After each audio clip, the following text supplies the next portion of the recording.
Maareynta qof ama qoysi waa mid ka mid ah waxyaabaha ugu adag ee ibnu aadamku qabto iyada oo ay taasi jirto ayaa haddana waxaa jira dhalinyaro da'yar oo qoysaskooda ku quudiya shaqooyinka adag kuwa dadka kale.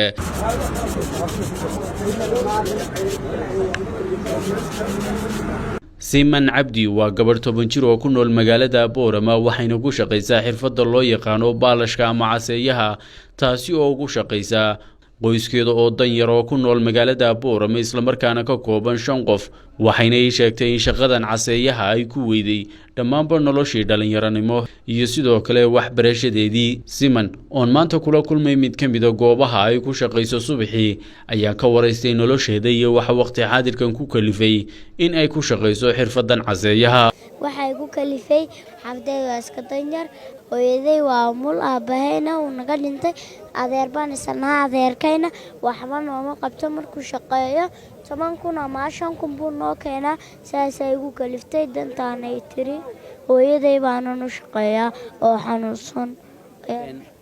adigu ma leedahay dadka waaweyn oo kala xaafadda u shaqeeya? may waa laba yaryar iyo halkii maka dhashay bes inta ana ugu weyn meesha markii ana ugu weyn meesha maalintii lacag intee leeg baad ka shaqaysaa? 30,000 ama 40,000 ama meelaha baan ka shaqeeyaa.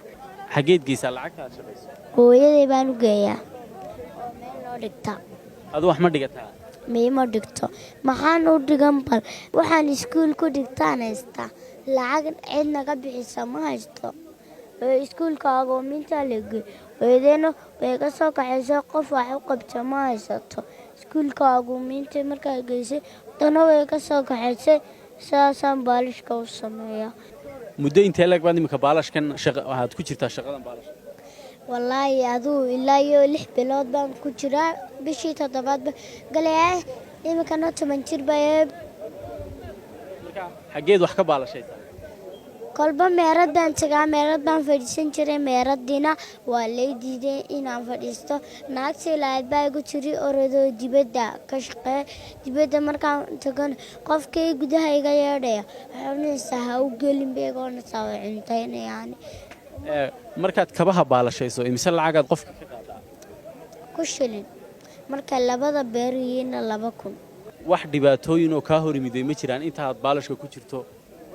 may wallaahi waxba dhibaatayga ma hor imani. waxaa jira dhalinyaro badan oo baalashkiiyo waxaan sameeya kuwaasi ma ku dhibaateeyaan? may ma dhibaateeyaan naaga way jiraan ay baalisheeya kuwaabaan la socseegaa. subaxii imisadaad timaadaa magaalada oo shaqada bilowdaa intee leeg baad shaqaysaa? waxaan shaqeeyaa 7 subaxnimo ilaa iyo 11 aan joogaa markay 1 gaadhana waan hooyadaa.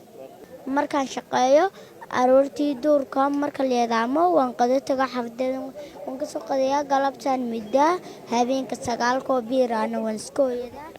ugu dambeyntii maxaad bulshada Boorama iyo guud ahaan Soomaalida aad ugu baaqaysaa?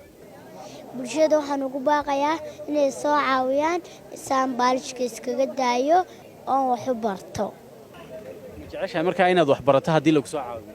haa waan jecelahay si fiican baan jecel madarsadii iskuul baan dhigan jiray haddana waan sii garanayaa quraanka inaan haddana barto oo saa'id qalan jabiyo.